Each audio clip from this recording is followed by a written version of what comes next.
पवना जलवाहिनीचं काम असेल ते देखील आज बंद आहे. त्यानंतर सांगण्यात आलं की आपण डॅम हा भामासखेडचा डॅम तिथनं पाणी आणणार, त्याचंही काम कुठं पूर्णत्वास नेलेलं आहे. म्हणजे आपण जर पाहिलं तर मोठमोठ्या भाता आणि जे काही बरोबर त्याप्रमाणे चालू आहे भाजपचा कारभार. आणि सगळ्यात जास्त भ्रष्टाचार हा भाजपच्या काळात झालेला आहे. सगळ्यात जास्त भ्रष्टाचार भाजपच्या काळात झालाय असं तुम्ही म्हणताय. मात्र अनेक जे प्रश्न आहेत ते पिंपरी चिंचवडकरांचे सुटलेले दिसत नाहीये.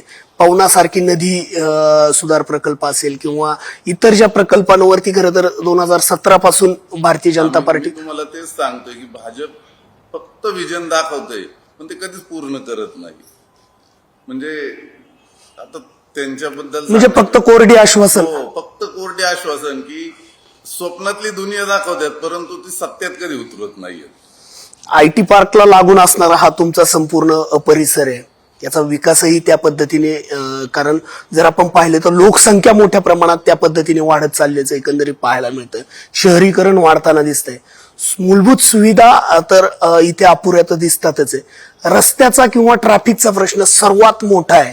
तो सोडवण्यासाठी खरं तर तुमची कशी भूमिका असणार? पाहिलं तर वेगवेगळ्या राज्यातनं परराज्यातनं अनेक लोक या ठिकाणी स्थलांतरित होतात.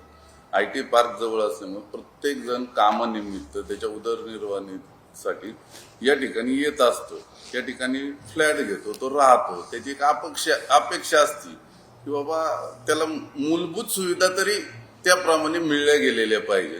परंतु जेव्हा तो या ठिकाणी स्थलांतरित होतो, कामावरून येत असतो, त्याला ट्रॅफिकला सामोरे जात असतं, त्याला मूलभूत सुविधा मिळत नसतात, त्यावेळेस मात्र मला तरी माझ्या म्हणजे मी पिंपरी चिंचवडकर या आशेने मला वाटते की त्या माणसाची निश्चितच निराशा होती.